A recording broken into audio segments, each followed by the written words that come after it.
Тыпый авылы егете, республикада билгеле җырчы Рөстәм Шакиров зур сөенеч белән туган авылына концерт программасы белән кайтты.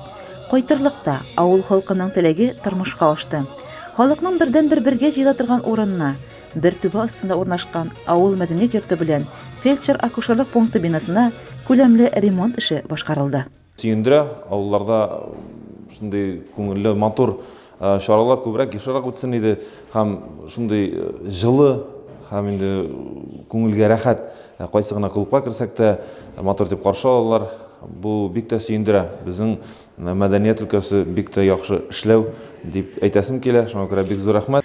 Үрмәт авыл советы авыл биләмәсенә караган Тыпый авылында 350-гә якын кеше гомер кичерә. Күпчелек өлешен пенсионерлар тәшкил итә. Елның елына авыл халкы төрле программаларда актив катнашып, күләмле төзекләндерү эшләре башкарылып килә. Монда әлбәттә авыл хакимиятенең халык белән бердәм эшләүе нәтиҗәсе. Урындагы инициативаларны яклау программасы нигезендә быелгы елда безнең клуб түбәсе ябылды. Клуб түбәсе ремонтлау төнләе белән 2 миллион 800-гә басты. Бу эшләрне башкарып чыкты инде безнең МПМК җәмгыяте. Госдума депутаты Рифат Габдулхакович Шайхетдинов ярдәмендә ишек алыштырылды, 5 тәрәзә куелды.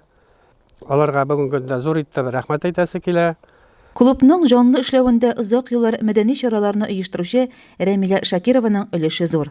Аның көче белән һәрбер бәйрәм истә калырлык үтә. Авыл халкы һәрбер чараны көтеп ала, бик җылы кабул итә. Тирә-як авыллардан да әйтәләр инде безгә, сездә бәйрәмнәр бик матур үтә дип концертларга киләләр.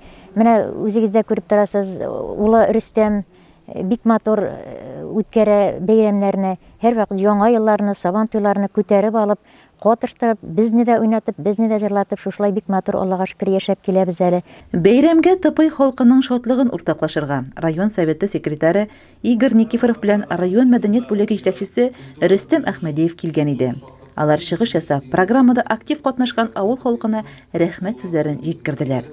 Чарада катнашучы биләме башлыгы Илдар Муллагылов инициатива төркеме әгъзаларына Зәлиф Гыйльфановка, Инсаф Латыповка авыл хакимиятенең рәхмәт хатын һәм истәлекле бүләген тапшырды.